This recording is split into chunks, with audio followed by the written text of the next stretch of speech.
पोट आणि वजन कमी करण्यासाठी रात्रीच्या जेवणानंतर लगेच झोपू नये आणि बसू पण नाही, थोड्या हालचाल झाल्या पाहिजे. त्यासाठी आपण शतपावले करा. मी संपूर्ण हा व्हिडिओ बनवत नाही, तुम्ही 10 मिनिटाचा टायमर लावून तुम्ही स्वतः कुटुंबासोबत शतपावले करा. घरातल्या घरात करा, पण लगेच झोपू नका किंवा बसू नका.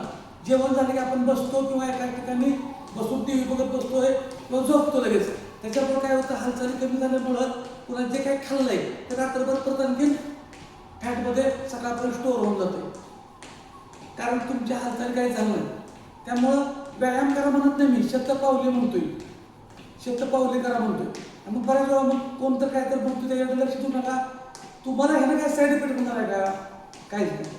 त्यामुळं तुम्ही जेवढं सायन्स वगैरे काय घेत बसला तेवढं कन्फ्यूज केला. जे पहिल्यांदा व्हिडिओ बघतात त्यांच्यासाठी सांगतो, ह्याच्या अगोदरचे व्हिडिओ बघा.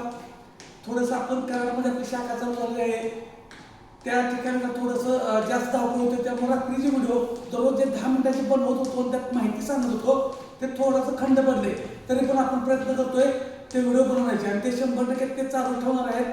काही पण व्हिडिओ थोडे आपण ते 10 मिनिटाच्या व्हिडिओमध्ये बऱ्याच लोकांना माहिती मिळत होती की काय खायचं काय नाही खायचं, पोट वजन कमी करण्यासाठी, वजन कमी करण्यासाठी कोणते प्रोडक्ट खायचं नाही. आता बघा, तेवढं किती मिनिटं झाला मला माहिती आहे, तरी पण माहिती मिळाली. त्यामुळं व्यायामाला कारण सांगू नका, व्यायामाला सुरुवात करा, रात्री शतपावले करा, दररोजच्या आहाराकडे लक्ष द्या, घरातलंच खावा, कोणतेही प्रोडक्ट खायची गरज नाही. प्रोटीनयुक्त फायबरयुक्त खायचं आहे.